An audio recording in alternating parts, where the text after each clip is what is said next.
El tiempo es el río silencioso que nos arrastra a todos hacia el mismo mar inevitable. Lo medimos, lo contamos, intentamos dominarlo con engranajes y péndulos, pero al final siempre es él quien nos domina a nosotros. O eso creemos. En los rincones más oscuros de nuestra historia, en las páginas que han sido arrancadas de los libros, existen relatos que sugieren lo contrario. Historias de hombres que no solo midieron el tiempo, sino que aprendieron a manipularlo, a torcerlo, a robarlo. Bienvenidos a nuestro rincón de la penumbra. Hoy no viajaremos a un campo de batalla ni a un palacio real. Hoy descenderemos a los engranajes de una pesadilla mecánica, a la macabra historia de la familia Alarcón, los relojeros de Querétaro que descubrieron el secreto más terrible de todos, que la vida de un hombre puede ser cuerda para el reloj de otro. Esta es la historia tenebrosa número del episodio. Y la historia comienza, como tantas otras, con un eco del pasado que se niega a morir. Imaginen esto. Es el año 2023. En el corazón histórico de la ciudad de Querétaro, México, un antiguo caserón colonial está siendo demolido para dar paso a un hotel boutique de lujo. Los obreros, acostumbrados al polvo y al esfuerzo, trabajan bajo el sol inclemente. Pero un día, al derribar un muro falso en el sótano, el suelo cede. No es un derrumbe, es una revelación. Debajo del suelo de piedra se abre una escalera de caracol, tan estrecha que apenas cabe un hombre, descendiendo a una oscuridad que huele a tierra mojada, a encierro y a algo más, a tiempo estancado. El joven arquitecto a cargo del proyecto, un hombre llamado Mateo Vargas, desciende con una mezcla de emoción profesional y un escalofrío primario. El aire se vuelve denso, pesado, cargado de una electricidad estática que le eriza el vello de los brazos. La linterna de su móvil corta la negrura y revela una pequeña cripta, no más grande que un armario, olvidada por los siglos. No hay ataúdes, solo un único cofre de hierro forjado, cubierto por una capa de óxido que parece pelaje rojizo. No hay cerradura, solo un complejo mecanismo de engranajes que se ha fusionado con el tiempo. Con la ayuda de dos obreros, logran forzar el cofre. El chirrido del metal es un grito de protesta que resuena en el silencio sepulcral. Dentro, sobre un lecho de terciopelo carmesí, ahora ennegrecido y deshecho, yacen dos objetos. El primero, un grueso diario encuadernado en piel humana, con un broche de plata en forma de reloj sin manecillas. El segundo es una pieza de exquisita artesanía, un reloj de bolsillo de plata maciza, tan pesado y frío como una piedra de río. En su cubierta, un grabado intrincado, un ouroboros, la serpiente que se muerde la cola, pero en su centro, en lugar de un vacío, hay un árbol de la vida con raíces que se convierten en engranajes. Mateo lo toma en sus manos. El tacto del metal es gélido, anormalmente frío, como si absorbiera el calor de su piel. Lo abre. La esfera es de porcelana inmaculada. Los números romanos están pintados con una precisión sobrehumana. Pero el segundero está quieto, muerto. Mateo, sin pensarlo, le da cuerda. Un clic, dos, tres. El mecanismo responde con una suavidad imposible para un objeto tan antiguo. Y entonces, el segundero comienza a moverse. Tic, tac, tic, tac. Un sonido limpio, perfecto. En ese instante, Mateo siente una oleada de euforia, una vitalidad repentina, una claridad mental que no había sentido en años. Se siente fuerte, joven, invencible. Los obreros lo miran extrañados. «Jefe, ¿está bien? Se le ha puesto buen color de repente». Mateo sonríe. maravillado por el poder de la sugestión, por la emoción del descubrimiento. Guarda el reloj y el diario, planeando estudiarlos más tarde. Pero esa noche, mientras revisa los planos en su apartamento temporal, siente una punzada de cansancio. Saca el reloj del bolsillo y lo ve. Lo que ve le hiela la sangre en las venas. El segundero se está moviendo hacia atrás. Tac, tic, tac, tic. Cada vez que una ola de fatiga lo invade, la manecilla retrocede un segundo, como si le devolviera algo que le había quitado. Lo observa, fascinado y aterrorizado. Recuerda la oleada de energía en la cripta. Recuerda a su bisabuelo, cuya fortuna había financiado su educación. Un hombre que, según las historias familiares, había envejecido décadas en cuestión de meses, consumido por una melancolía misteriosa en la década de 1840. Su bisabuelo, cuyo nombre, según los registros, era cliente de los relojeros más afamados de México, la familia Alarcón. El descubrimiento de Mateo no es solo una curiosidad arqueológica, es la llave que podría abrir una caja de Pandora que ciertos linajes, ciertas sociedades secretas que operan desde las sombras del poder colonial y eclesiástico han mantenido sellada con sangre y olvido durante casi 200 años. Porque el diario que tiene en sus manos no solo cuenta una historia, contiene el manual de instrucciones de un horror inimaginable. Un horror que no ha muerto, solo ha estado durmiendo, esperando una nueva mano que le dé cuerda.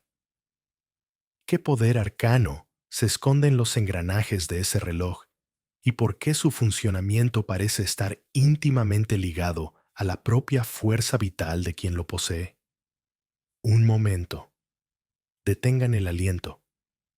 Antes de que giremos la llave en la cerradura del pasado y desenterremos la verdad completa sobre los Alarcón, quiero hacerles una invitación. La historia que están a punto de escuchar es más que un simple relato de terror. Es un rompecabezas ensamblado a partir de fragmentos olvidados, de susurros en archivos polvorientos y de pesadillas que se han transmitido de generación en generación. Para aquellos que se atreven a mirar al abismo conmigo, para los que no temen a la oscuridad que se esconde tras el velo de la historia, tengo algo especial.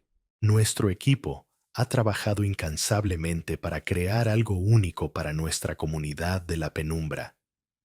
Los primeros 1000 valientes exploradores de lo oculto que se suscriban a este canal en este preciso instante y activen esa campanita de notificaciones para que ninguna sombra los tome por sorpresa, entrarán automáticamente en el sorteo de una réplica exacta del diario que Mateo acaba de encontrar. No hablo de una copia barata, hablo de una réplica artesanal, encuadernada en cuero tratado para simular la piel, con el broche de plata y las páginas envejecidas, listas para que ustedes escriban sus propios secretos. Es nuestra forma de agradecerles por acompañarnos en este viaje. La oscuridad es vasta y es mejor explorarla juntos. Así que háganlo ahora. Únanse a nuestra legión, porque el mecanismo del horror ya ha empezado a funcionar y no se detendrá. Ahora, volvamos las manecillas del tiempo. No unos días, sino casi 2 siglos. A la década de 1840. A la muy noble y leal ciudad de Santiago de Querétaro.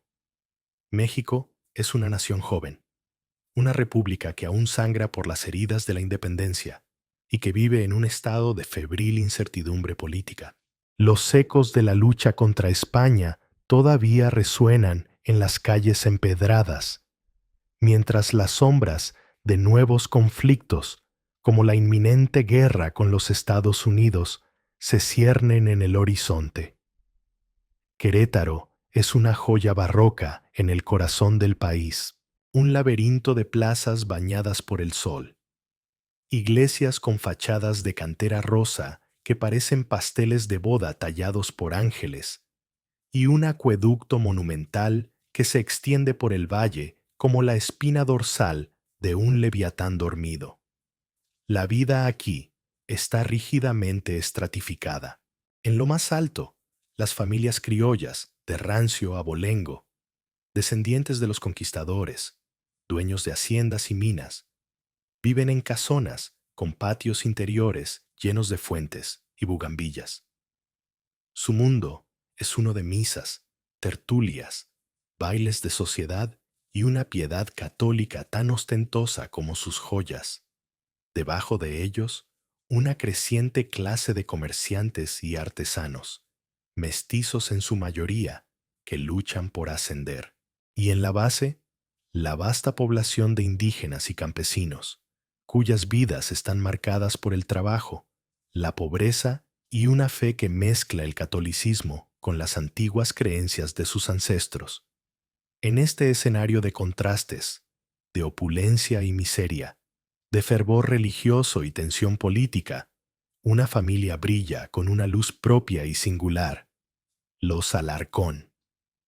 No son terratenientes ni políticos, son artesanos, pero no unos artesanos cualquiera.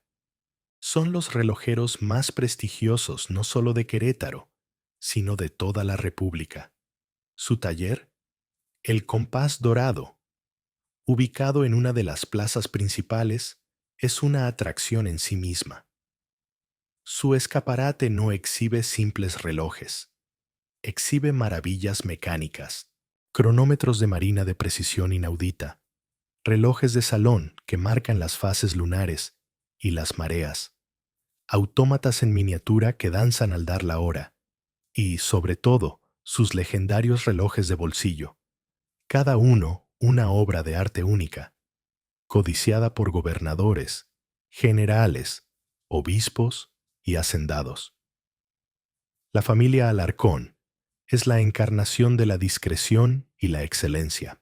El patriarca, don Elías Alarcón, es un hombre de unos 50 años, aunque su rostro carece de las arrugas propias de su edad y oficio.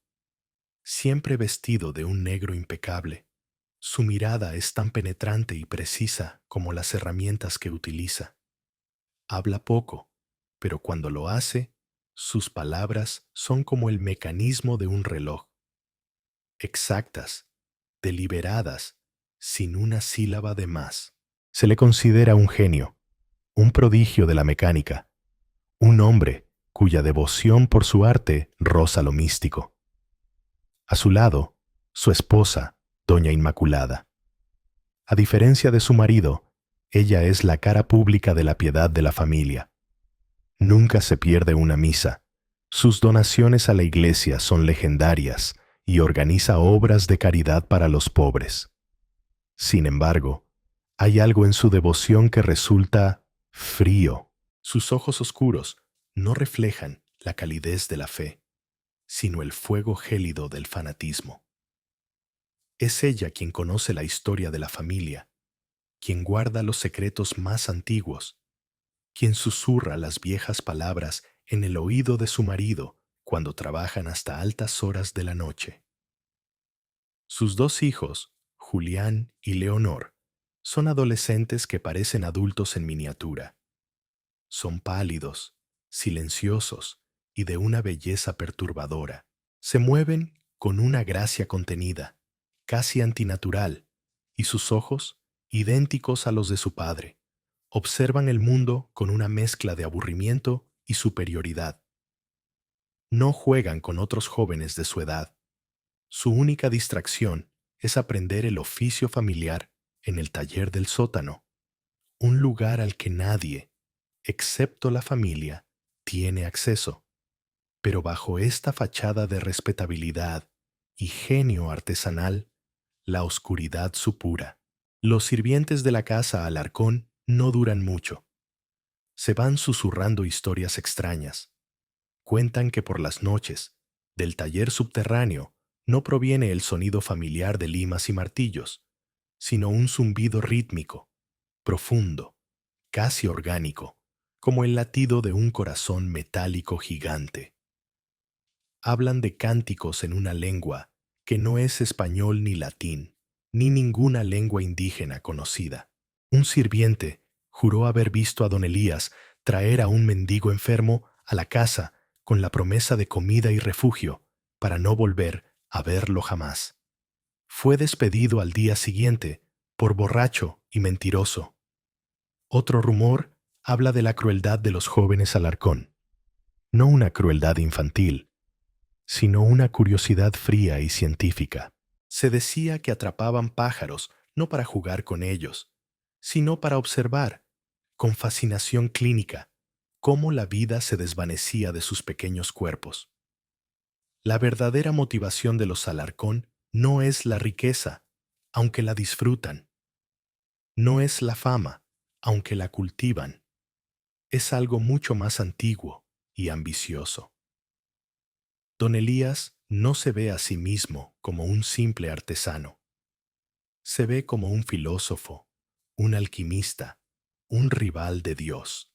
Cree que el tiempo es la única tiranía verdadera, la jaula impuesta a la humanidad por un creador imperfecto. Y él, a través de su arte, ha encontrado la forma de romper los barrotes. No busca la simple inmortalidad que considera vulgar. Busca convertirse en el amo del tiempo mismo, en el pastor de los instantes, alimentándose de las vidas de otros para sostener la suya, en un acto que considera no de maldad, sino de superioridad intelectual y artística. Sus relojes no son meros productos, son parásitos mecánicos, obras maestras de la depredación. El horror que estaba a punto de desatarse sobre Querétaro no nacería de un acto de locura, sino de un calculado y frío experimento.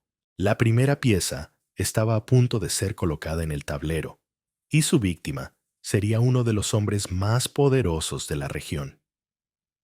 El incidente que cimentaría la leyenda negra de los Alarcón estaba a punto de ocurrir, no con un grito, sino con el suave e inexorable tic-tac de un reloj. Nos encontramos en la primavera de 1842. Don Ricardo de Montes, un hacendado inmensamente rico y un hombre de ego desmedido, famoso por su opulencia y por su rivalidad social con cualquiera que amenazara su estatus, decide encargar a los Alarcón una pieza que eclipse a todas las demás. No quiere un simple reloj de bolsillo. Quiere un gran reloj de pedestal para el salón principal de su hacienda, una obra que sea el tema de conversación de toda la élite queretana. Acude a El Compás Dorado con una bolsa de oro y una lista de exigencias extravagantes. Quiere que el reloj no solo dé la hora, sino que tenga un planetario móvil del sistema solar, que toque una melodía diferente cada hora y que esté adornado con oro y piedras preciosas. Don Elías Alarcón lo escucha con su habitual paciencia impasible. Sus ojos grises brillan con un interés que don Ricardo confunde con la codicia del artesano, pero Elías no ve el oro, ve una oportunidad. Ve en don Ricardo el espécimen perfecto, un hombre rebosante de vitalidad, de una salud de hierro forjada en años de montar a caballo por sus vastas tierras, un hombre cuya fuerza vital, cuyo chorro de vida, es tan abundante como su riqueza. Es el conejillo de Indias ideal para su creación más ambiciosa hasta la fecha. Acepta el encargo con una leve inclinación de cabeza. Será mi obra maestra, don Ricardo, un reloj digno de un rey. Tardaré 6 meses. Los siguientes 6 meses, el taller de los Alarcón se convierte en una fortaleza. Rechazan otros encargos. Las luces arden toda la noche, pero los sonidos que emanan del sótano son más extraños que nunca. Un aprendiz, un joven llamado Esteban, que trabajaba en el taller de la planta baja puliendo cajas, es testigo de fragmentos del horror. Ve a don Elías bajar al sótano con metales que no reconoce, aleaciones que brillan con una luz pálida y enfermiza en la penumbra. Escucha a doña Inmaculada recitar letanías mientras traza complejos diagramas en el suelo con una tiza hecha de hueso molido. Una noche, por la rendija de la puerta, ve a los jóvenes Julián y Leonor añadiendo una gota de su propia sangre a una mezcla de mercurio fundido que se usaría para equilibrar el péndulo. Esteban, aterrorizado, intenta huir una noche, pero es descubierto. No se le vuelve a ver. La familia Alarcón informa con pesar que el joven, de naturaleza inestable, les robó y huyó de la ciudad. Finalmente, el día de la entrega llega. El reloj es una visión, más de 2 metros de alto, de caoba oscura pulida como un espejo, con incrustaciones de oro que forman constelaciones. La esfera es un disco de obsidiana, y las manecillas, de plata pura, parecen flotar sobre ella. Don Ricardo está extasiado. Organiza una gran fiesta en su hacienda para desvelar la obra maestra. Toda la sociedad de Querétaro está presente. Don Elías Alarcón, en un raro acto público, da cuerda al reloj por primera vez. El carrillón suena, una melodía hermosa y compleja, y el gran péndulo de mercurio y plata comienza su hipnótico vaivén. Tic, tac. La fiesta es un éxito. Don Ricardo es el centro de atención, rebosante de orgullo. Pero a la mañana siguiente se despierta sintiéndose extrañamente cansado. Lo atribuye al vino y a la emoción. Pero el cansancio no desaparece, se vuelve crónico. En una semana, su robusta figura parece haberse encogido. En 2, aparecen las primeras canas en su cabello negro azabache. En un mes, su piel, antes curtida por el sol, se vuelve flácida y pálida, surcada por profundas arrugas. Sus amigos y familiares lo observan con creciente alarma. Los médicos son llamados. Hablan de consunción galopante, de un mal de los humores, pero ninguna purga ni remedio funciona. Don Ricardo, un hombre de 45 años en la flor de la vida, envejece a un ritmo aterrador ante los ojos de todos. Pasa sus días sentado en su salón, cada vez más débil, mirando el reloj, cuya precisión es, irónicamente, perfecta. A veces, en sus delirios febriles, jura que el tic-tac del reloj se sincroniza con los latidos de su propio corazón y que cada tic le roba un poco de aliento. 2 meses después de la entrega del reloj, don Ricardo de Montes muere. Su cuerpo, en el lecho de muerte, es el de un anciano de 90 años, una cáscara frágil y decrépita. La causa oficial de la muerte: una enfermedad consuntiva de origen desconocido. Un trágico misterio. La familia Alarcón envía sus más sentidas condolencias y una corona de flores blancas. Nadie conecta el magnífico reloj con la espantosa muerte de su dueño. ¿Cómo podrían? Es solo una máquina. Una hermosa e inanimada máquina. Pero esa noche, en la privacidad de su hogar, la familia Alarcón celebra, no con una fiesta ruidosa, sino con una cena silenciosa y solemne. Don Elías levanta su copa de vino. Por la gran obra, dice, y su rostro, que ya parecía joven para su edad, luce ahora casi juvenil, con una vitalidad renovada. Doña Inmaculada y sus hijos beben, y en sus ojos brilla la misma luz fría y satisfecha. El reloj de don Ricardo, por supuesto, fue devuelto a su creador como parte del pago de las deudas del difunto. Ahora se alza en un rincón del taller subterráneo de los Alarcón, y su tic-tac se une al coro del zumbido creciente que emana de las entrañas de la casa. La primera cosecha de tiempo había sido un éxito rotundo, y solo era el principio. El caso de don Ricardo de Montes fue tan espectacular que, en lugar de generar sospechas, solidificó la reputación de los Alarcón. La gente hablaba del reloj de la muerte como una leyenda macabra, una curiosidad, pero atribuían la tragedia a una coincidencia o a la voluntad divina. La demanda por los relojes Alarcón, lejos de disminuir, aumentó. Poseer uno era un símbolo de estatus, ahora teñido de un aura de peligro fascinante. Y los Alarcón estaban más que dispuestos a satisfacer esa demanda, seleccionando a sus clientes con el cuidado de un depredador, eligiendo su presa. El terror comenzó a extenderse, no como un estallido, sino como una plaga silenciosa, un goteo constante de vidas robadas, tic a tic. La siguiente víctima fue doña Elvira de Castañeda, la joven y hermosa esposa de un juez. Era famosa en Querétaro por su vanidad. Su vida giraba en torno a los bailes, los vestidos importados de París y su propia imagen en el espejo. Para su cumpleaños, su marido le regaló una de las creaciones más delicadas de los Alarcón, un reloj locket de oro y esmalte, diseñado para llevarse colgado del cuello. La pieza era exquisita, con una miniatura de un colibrí cuyas alas se movían con el segundero. Elvira estaba encantada. Lo lució en todas las reuniones sociales, presumiendo de su belleza y de la del reloj, sin darse cuenta de la simbiosis mortal que se estaba formando. El primer signo fue sutil. Unos días después de recibir el regalo, notó un par de cabellos plateados en su cepillo.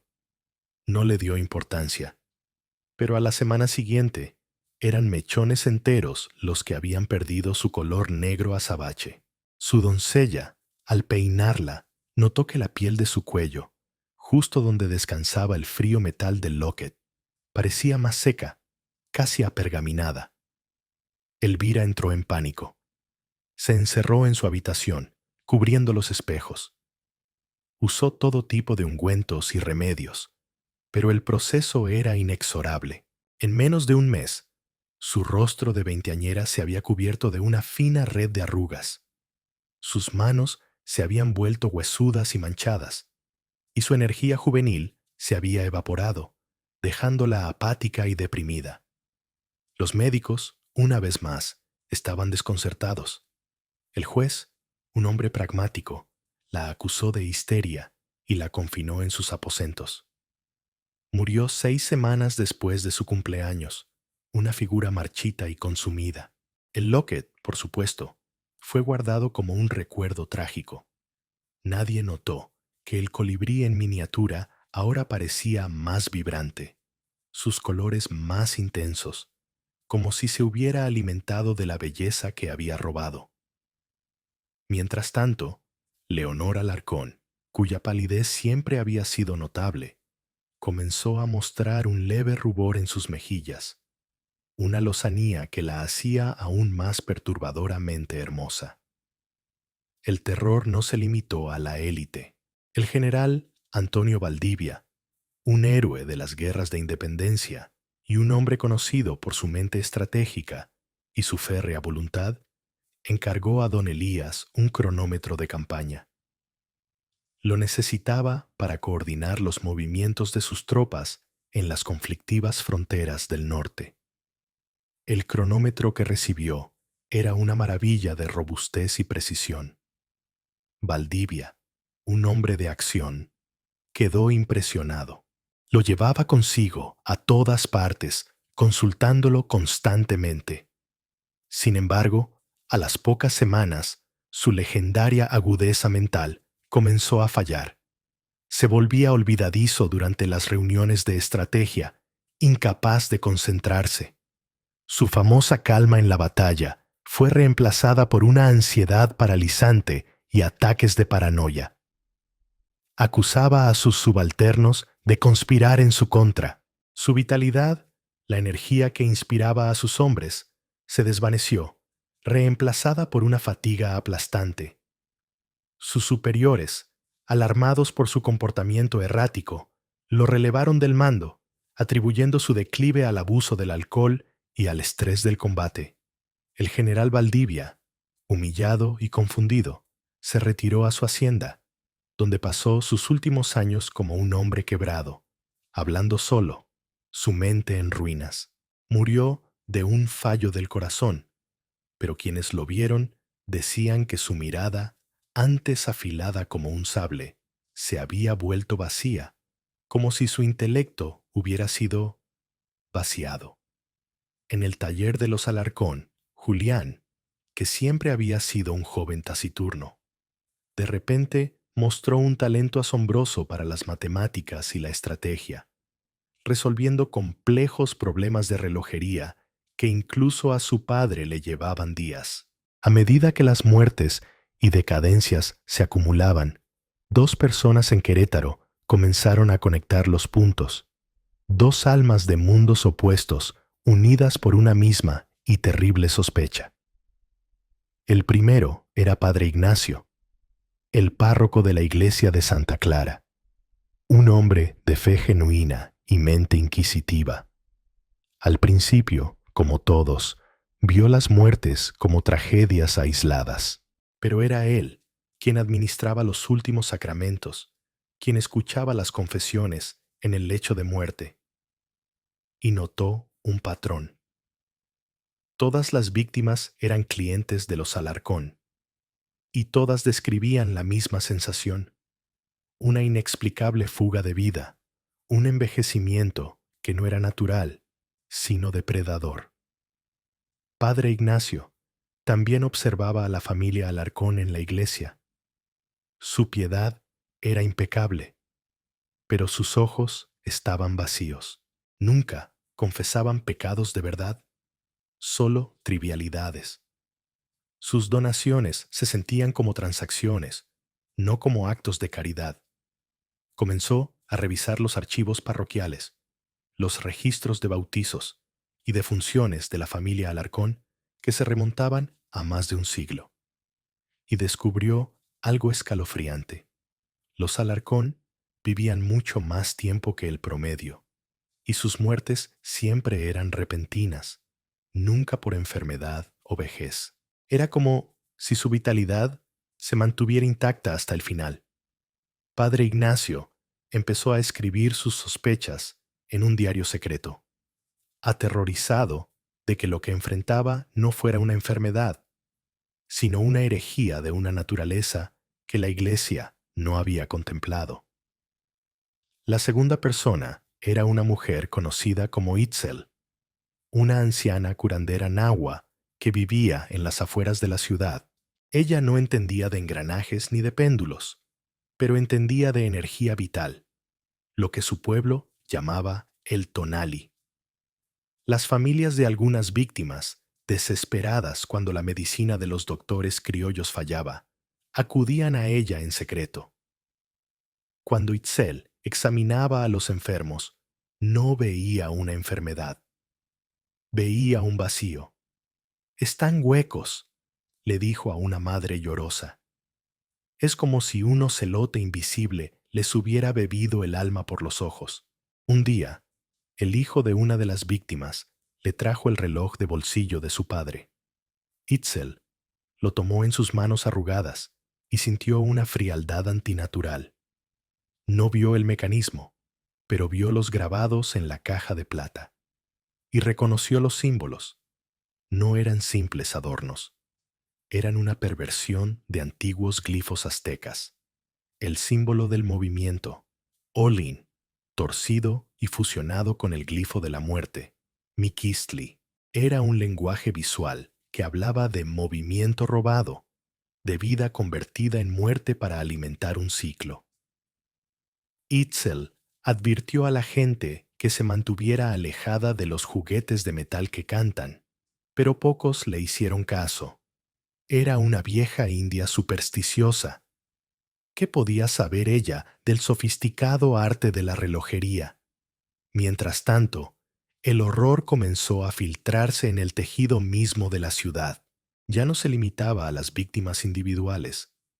Se convirtió en una presencia palpable. La gente comenzó a compartir pesadillas extrañas, sueños de una ciudad hecha de engranajes, donde eran perseguidos por el sonido de un gigantesco tic-tac que hacía vibrar sus huesos.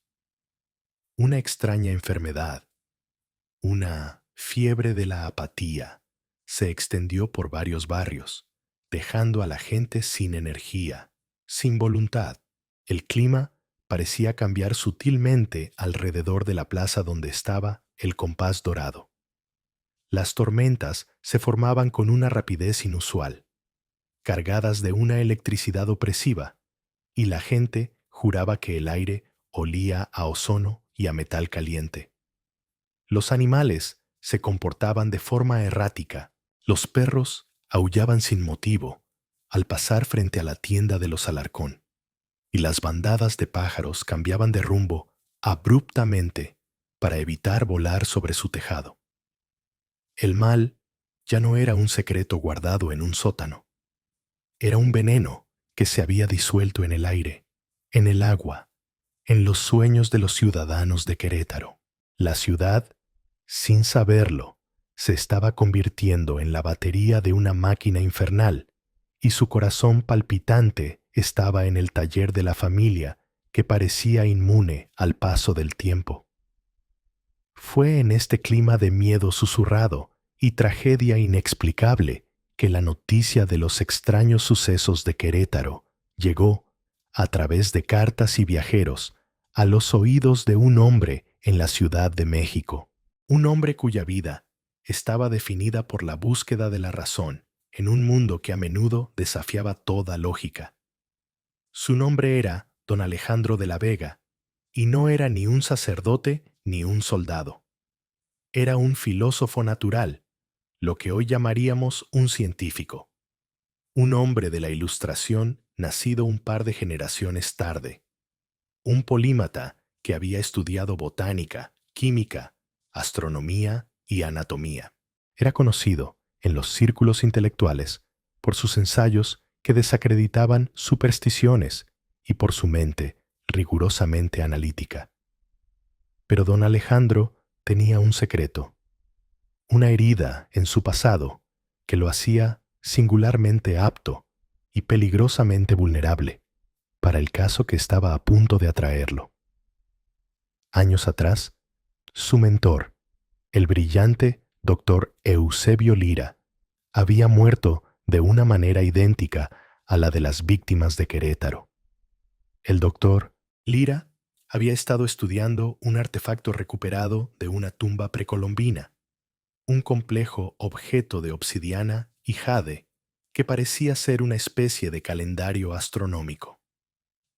Mientras lo estudiaba, el doctor Lira, un hombre vigoroso, envejeció 30 años en 2 meses y murió balbuceando sobre geometría devoradora y el hambre de la piedra. Alejandro, entonces un joven estudiante, fue testigo de esta horrible transformación y nunca pudo explicársela. Fue un fracaso de la razón, una anomalía que había perseguido sus noches desde entonces. Cuando leyó una carta de un colega en Querétaro describiendo la plaga del envejecimiento y mencionando de pasada a los célebres relojeros Alarcón, la vieja herida se abrió. La coincidencia era demasiado monstruosa para ignorarla. Impulsado por una mezcla de deber científico y una necesidad personal de confrontar el fantasma de su pasado, Alejandro de la Vega empacó sus instrumentos, sus libros y sus dudas y emprendió el viaje a Querétaro. Llegó a la ciudad en una tarde nublada y opresiva. La belleza barroca de Querétaro, que normalmente lo habría cautivado, le pareció siniestra.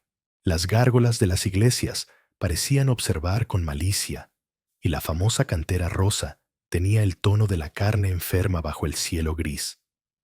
Sintió la atmósfera de la que hablaban las cartas de inmediato, no un miedo abierto, sino un silencio pesado, una reserva enfermiza.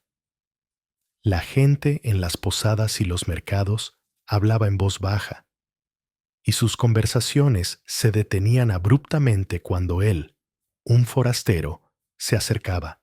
Cuando mencionó el nombre Alarcón, las miradas se desviaban, los hombros se encogían y un muro de silencio se erigía a su alrededor. Era el silencio del rebaño que sabe que el lobo está cerca, pero que no se atreve a señalar su guarida por miedo a atraer su atención. Alejandro, el hombre de ciencia, sintió un escalofrío que no tenía nada que ver con la temperatura. Se dio cuenta de que no había venido a investigar una enfermedad, sino un secreto. Un secreto que la ciudad entera guardaba con un terror colectivo y paralizante. Su investigación tendría que ser tan precisa y silenciosa como el mecanismo de un reloj. Don Alejandro de la Vega comenzó su investigación con el único método que conocía y en el que confiaba: la acumulación metódica de datos. Su primer objetivo fueron los archivos, esos depósitos silenciosos de la memoria oficial, donde la verdad, o sus distorsiones, a menudo se esconde a plena vista. Pasó días enteros encerrado en el archivo parroquial de la catedral, un lugar frío y con olor a incienso rancio y papel quebradizo. Con el pretexto de estar realizando un estudio demográfico, solicitó acceso a los libros de bautismos, matrimonios y defunciones que se remontaban al siglo XVIII. Los monjes, impresionados por su porte académico, le concedieron el acceso. Durante horas, bajo la luz polvorienta de un ventanal, Alejandro trazó la genealogía de la familia Alarcón. Lo que encontró fue sutil, pero profundamente anómalo. Generación tras generación, los varones Alarcón, que heredaban el taller de relojería, vivían hasta edades extraordinarias para la época: 80, 90, incluso 100 años, mientras que sus hermanos que se dedicaban a otras profesiones morían a edades normales. Aún más extraño, las esposas de estos relojeros a menudo morían jóvenes, de fiebres o melancolía, mientras que sus maridos parecían florecer. Era un patrón vampírico, pero en lugar de sangre, el recurso extraído parecía ser la propia longevidad. Sin embargo, esto era solo una correlación, no una prueba. La verdadera revelación llegó cuando, revisando un legajo de correspondencia eclesiástica de 1843, encontró un sobre sellado sin destinatario, escondido entre las páginas de un libro de contabilidad. Dentro había un pequeño diario, el diario secreto del padre Ignacio. Las primeras páginas eran reflexiones teológicas, pero pronto la escritura se volvía febril, casi ilegible. Alejandro se quedó hasta tarde, descifrando las notas a la luz de una vela. Los pasajes lo dejaron sin aliento. Extracto del diario de Padre Ignacio, 12 de junio de 1842. Otro más. Don Ricardo de Montes. Administré la extrema unción a un hombre que hace 2 meses era un toro. Su piel como un pergamino viejo. Sus ojos, 2 pozos de terror. Balbuceaba sobre el reloj. Padre, me dijo, su corazón late en mi pared. Cada tic, un latido mío que pierdo. ¿Cómo puede una máquina hacer esto? ¿Es obra del diablo? No. Esto se siente diferente, más frío, más mecánico. Los Alarcón asistieron a su funeral. Vi a Elías mirar el catafalco, y en sus ojos no había piedad, sino la satisfacción de un artesano que admira su obra terminada. Que Dios me perdone, pero creo que esa familia no sirve a Dios. Sirven a su propio y terrible arte. Extracto del 10 de septiembre de 1842. He hablado con la India, Itzel. Me miran con recelo en la sacristía por buscar el consejo de una pagana, pero mi alma está desesperada. Ella no habló de demonios, habló de ladrones de aliento, de artesanos de la sequía. Dijo que los símbolos en sus relojes son palabras de poder torcidas. Dijo que los Alarcón no matan, sino que desbeben la vida. Desbeber. Qué palabra tan horrible y precisa. Ella cree que no lo hacen solos, que alimentan algo antiguo, que dormía bajo la tierra de esta ciudad mucho antes de que se pusiera la primera piedra de esta iglesia. El diario terminaba abruptamente. La última entrada era del 5 de enero de 1844. He decidido confrontarlos. Llevaré mi cruz y el agua bendita. Si no escribo más, que Dios se apiade de mi alma, y que quien encuentre esto sepa que el mal en Querétaro lleva el nombre de Alarcón. No había más registros del padre Ignacio después de esa fecha. La historia oficial decía que había sido trasladado a una misión remota en la Sierra Gorda. Alejandro sabía que había sido silenciado.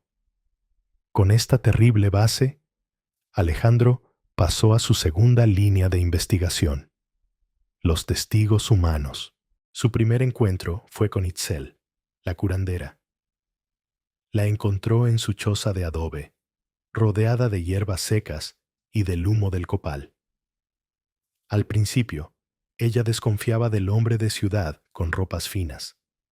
Pero cuando Alejandro le leyó los pasajes del diario del padre Ignacio, los ojos de la anciana se abrieron de par en par.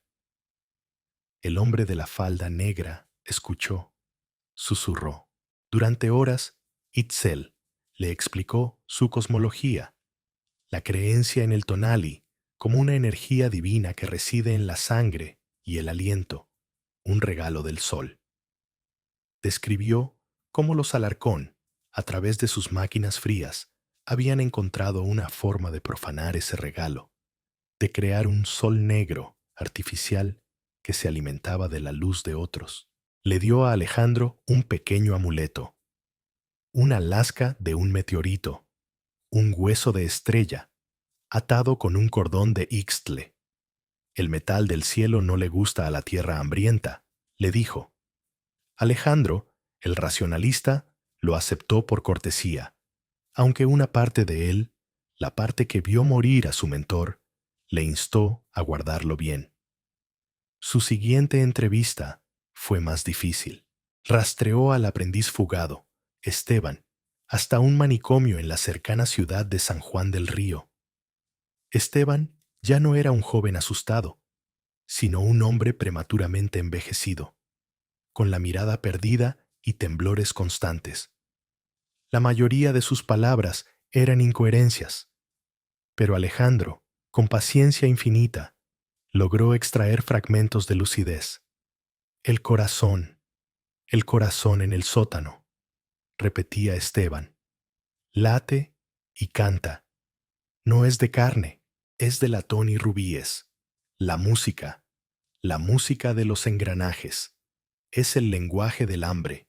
Ellos le dan de comer. Le dan de comer los segundos que nos sobran. El tiempo es comida, Señor, y todos somos el ganado. Armado con estos testimonios, Alejandro se atrevió a dar el paso más peligroso: interrogar a un miembro de la familia.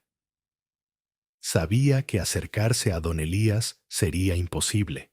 En cambio, solicitó una audiencia con doña Inmaculada, bajo el pretexto de encargar un reloj para una sociedad científica de la capital. Fue recibido en el salón de la casa Alarcón, una habitación impecable, fría y silenciosa. Doña Inmaculada apareció, vestida de luto riguroso, su rostro una máscara de piedad y control. La conversación fue una batalla de voluntades.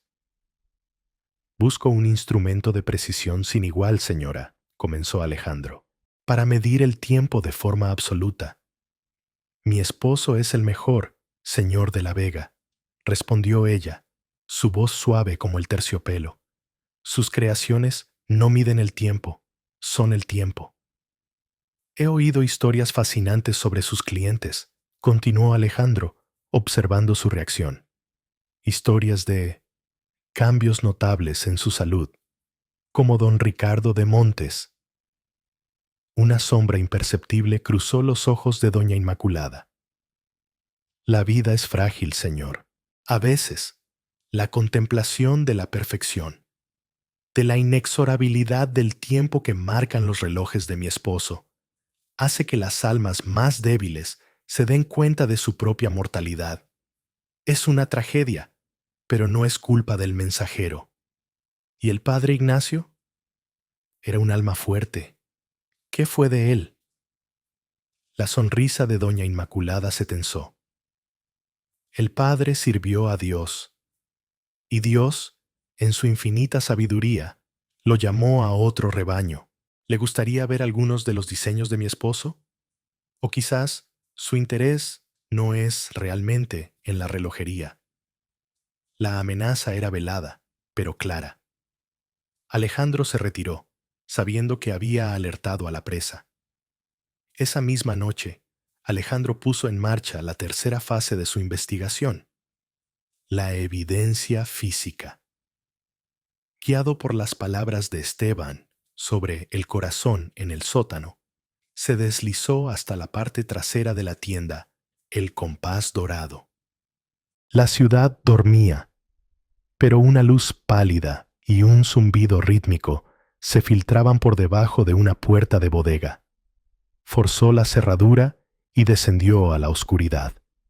El taller subterráneo era una visión del infierno de un relojero. Herramientas de precisión quirúrgica convivían con extraños aparatos alquímicos. En una mesa encontró los planos de un reloj.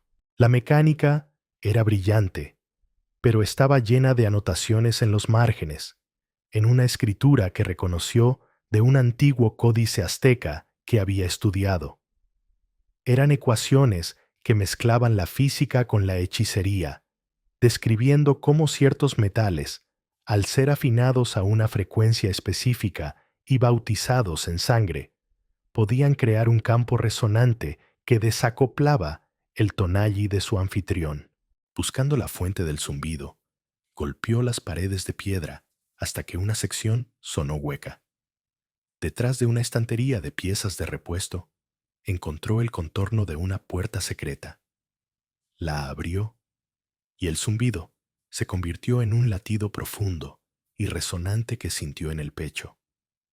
Descendió por otra escalera, esta vez a una caverna que parecía mucho más antigua que el edificio. Y allí lo vio. Era el gran descubrimiento, la convergencia de todas sus pistas. En el centro de la caverna, suspendido por cadenas de un techo abovedado, había un mecanismo gigantesco, del tamaño de un carruaje. Era un corazón mecánico hecho de latón, cobre y plata, con venas de tubos de cristal por los que pulsaba un líquido plateado que brillaba con luz propia, mercurio. Cientos de pequeños tubos conectaban este corazón a una serie de esferas de cristal, y dentro de cada esfera, Alejandro vio, horrorizado, una pequeña luz parpadeante. Eran las almas, las vidas robadas, el corazón del tiempo, y la criatura que los Alarcón alimentaban no era un demonio judeocristiano, ni una deidad azteca en su forma pura. Los diarios de don Elías, que encontró abiertos en un atril cercano, lo revelaron todo. Los Alarcón habían descubierto los escritos de un hereje español del siglo XVI, un monje franciscano que se había obsesionado con la cosmología azteca y la filosofía griega.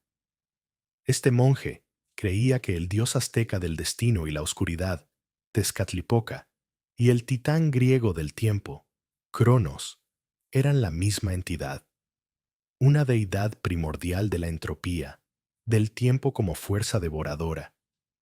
Los Alarcón no adoraban a esta entidad, la habían esclavizado.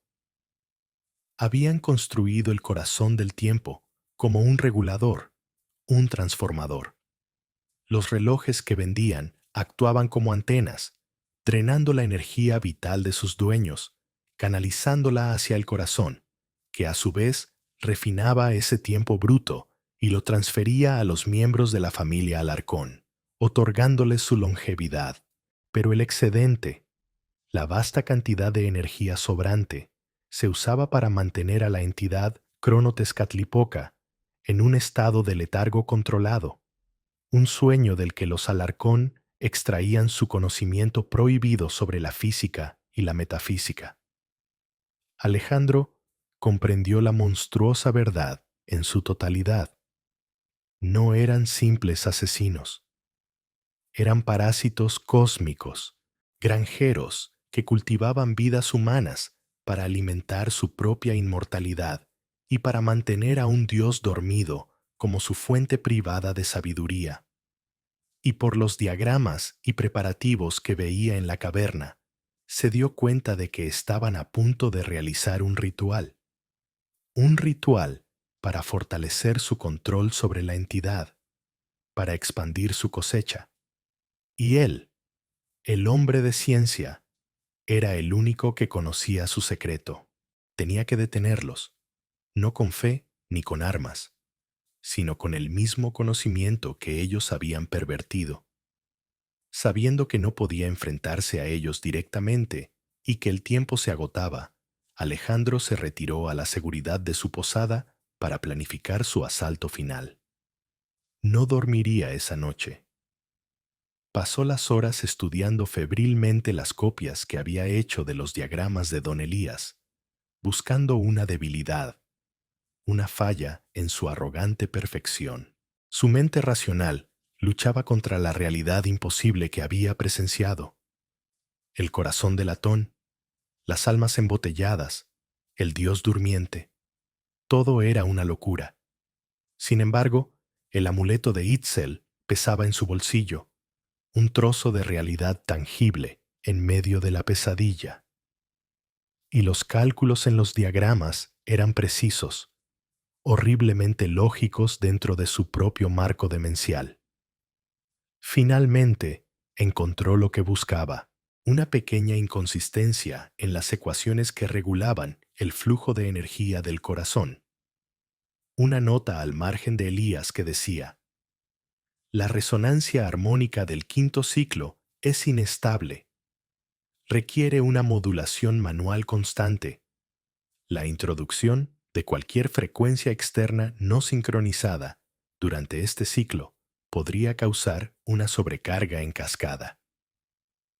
Era una grieta en la armadura.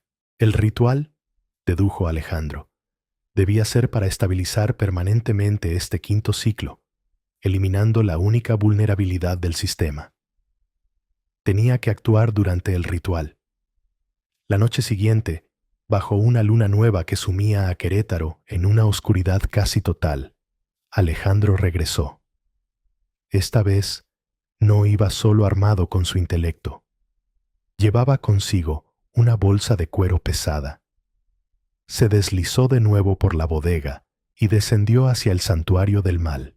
El zumbido era ahora un trueno sordo, una vibración que parecía hacer rechinar los cimientos del mundo.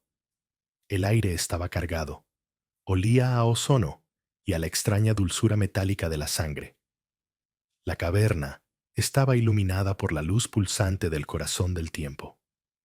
La familia Alarcón estaba reunida ante él, vestidos con túnicas ceremoniales negras, bordadas con diagramas de engranajes plateados.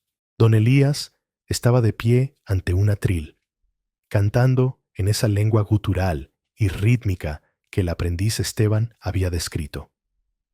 Doña Inmaculada y los jóvenes Julián y Leonor se movían a su alrededor, ajustando diales y palancas en la base del corazón, sus movimientos sincronizados, como los de un equipo de cirujanos realizando una operación impía.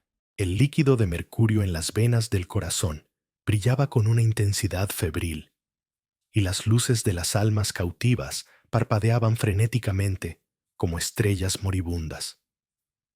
Alejandro se ocultó detrás de una formación rocosa, esperando el momento preciso. El cántico de Elías se hizo más fuerte, alcanzando un crescendo. «El quinto ciclo comienza ahora», gritó, y el sonido del corazón cambió, volviéndose más agudo, más inestable. Era su oportunidad. Pero justo cuando se preparaba para actuar, una voz fría y tranquila resonó a su lado. Es una pieza de ingeniería impresionante, ¿no cree, señor de la Vega? Julián, el hijo, estaba de pie junto a él, habiéndose movido con un silencio antinatural. En su mano sostenía una pistola de chispa, apuntada directamente al pecho de Alejandro. Leonor apareció al otro lado, bloqueando su huida. Sabíamos que vendría, dijo don Elías, sin volverse, su voz amplificada por la acústica de la cueva. Su curiosidad es tan predecible como un mecanismo de relojería. Llévenlo al frente. Quiero que sea testigo de nuestro triunfo antes de que su tiempo se una a nuestra colección. Arrastrado ante el altar del corazón, Alejandro sintió el calor que emanaba de la máquina. Don Elías se volvió hacia él, sus ojos brillando con el fuego del genio y la locura. No había ira en su rostro, solo un desdén profesoral. Usted, un hombre de ciencia, debe apreciar esto, dijo Elías, haciendo un gesto hacia el corazón palpitante. Mire a su alrededor. La humanidad se arrastra, temerosa de la muerte, esclavizada por la tiranía de la flecha del tiempo. Viven sus vidas insignificantes y luego se desvanecen. ¿No es eso un desperdicio cósmico? ¿Una falla en el diseño? Usted no está corrigiendo una falla, respondió Alejandro, su voz firme a pesar del miedo. Está cometiendo el robo más atroz imaginable. Elías se rió, un sonido seco y sin alegría. ¿Robo?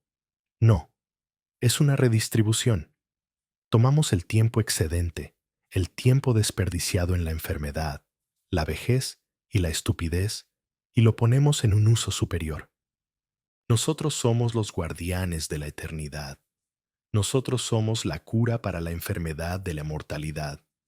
La entidad que usted ve durmiendo en el corazón de esta máquina, este crono Tezcatlipoca, es una fuerza bruta, caótica. Nosotros la hemos domesticado. La hemos convertido en nuestra bestia de carga, nuestra biblioteca infinita.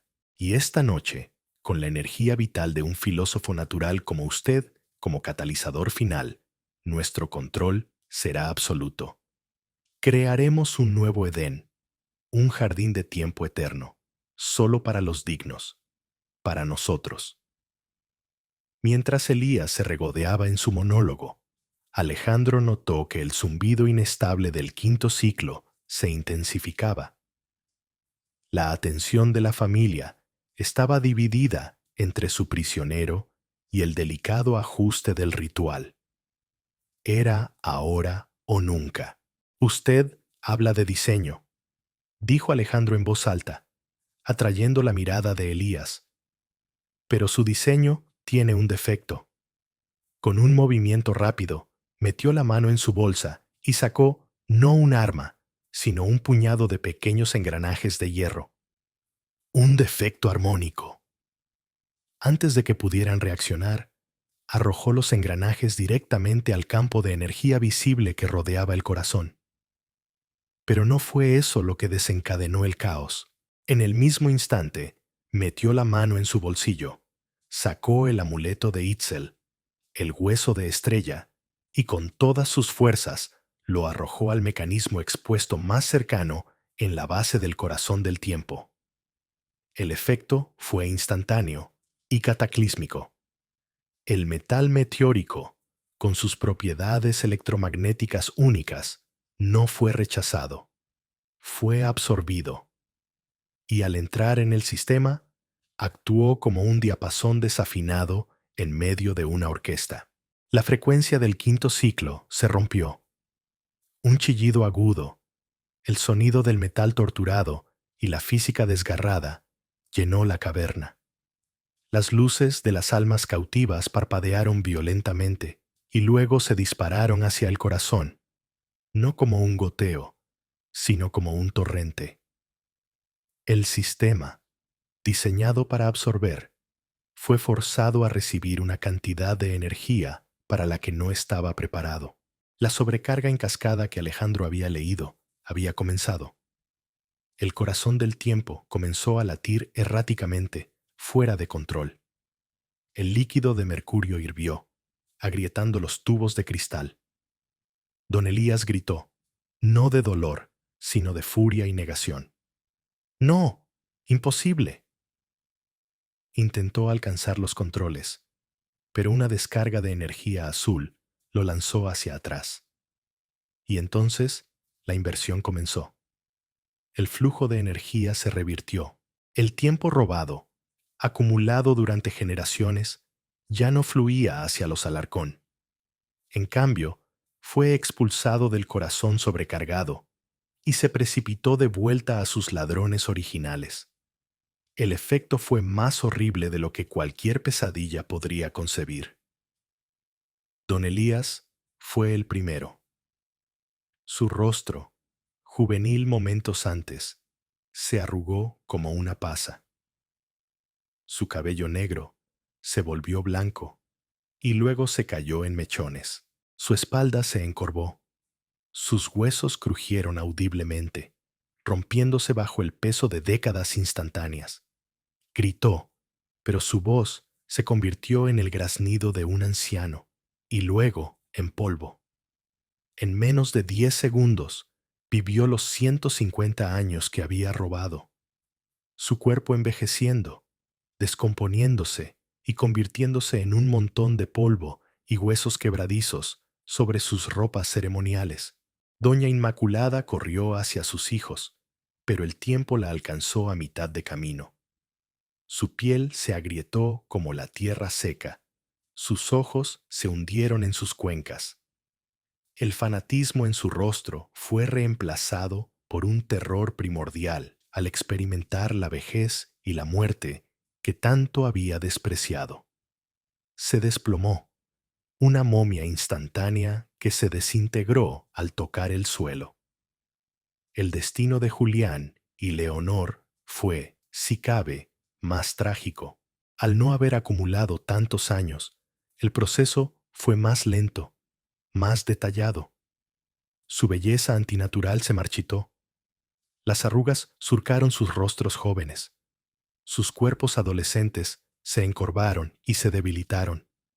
Gritaron con las voces agudas de los niños, que rápidamente se convirtieron en los gemidos roncos de la vejez. Se aferraron el uno al otro, envejeciendo juntos, sus cuerpos fusionándose en una masa temblorosa de carne decrépita antes de colapsar en un silencio final.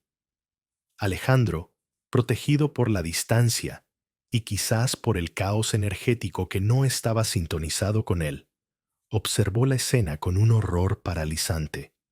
El corazón del tiempo emitió un último y profundo latido, un sonido de campana fúnebre, y luego se detuvo. Las luces de las almas cautivas se extinguieron, liberadas. Unas se desvanecieron, otras salieron disparadas de la caverna como motas de luz, regresando a sus tumbas, a sus descendientes, a la memoria del mundo. La caverna quedó en silencio, solo rota por el goteo del mercurio de los tubos rotos. El mal había sido derrotado, pero el horror no había terminado. El colapso del corazón del tiempo provocó un incendio. Las sustancias químicas alquímicas se inflamaron y las llamas comenzaron a lamer las paredes de la caverna. Alejandro sabía que tenía que escapar.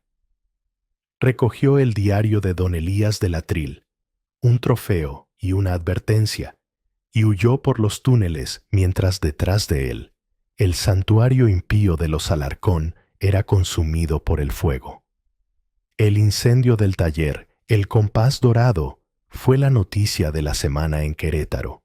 La historia oficial, cuidadosamente elaborada por Alejandro, con la ayuda de un par de autoridades a las que confió una versión saneada de la verdad, fue que don Elías, en su obsesiva búsqueda de la perfección, había estado experimentando con químicos volátiles para un nuevo tipo de aleación, y un trágico accidente había consumido el taller y a toda su familia. La ciudad lamentó la pérdida de sus genios artesanos, y la leyenda de los Alarcón se selló con el barniz de la tragedia en lugar del de la monstruosidad. Los extraños casos de envejecimiento prematuro cesaron. La atmósfera opresiva sobre la ciudad se disipó gradualmente, como la niebla al amanecer. Querétaro, lentamente, comenzó a sanar, aunque la cicatriz permanecería en su folclore para siempre. Alejandro de la Vega abandonó la ciudad tan silenciosamente como había llegado, pero no era el mismo hombre. El racionalista había muerto en esa caverna, y en su lugar había nacido un guardián. El hombre que había visto la cara de lo imposible ya no podía negarlo. Se llevó consigo el diario de don Elías y el suyo propio, donde había documentado cada detalle de la investigación. Sobrevivió, pero el trauma lo marcó para siempre. A veces, en las noches silenciosas, si se concentraba demasiado, creía oír el débil eco de un tic-tac en el fondo de su mente, un recordatorio constante del abismo que había contemplado. ¿Qué fue de Querétaro? El solar donde una vez estuvo, el compás dorado, permaneció vacío durante décadas. Nadie quería construir sobre un terreno maldito. Eventualmente, se convirtió en una pequeña plaza, pero la leyenda perduró.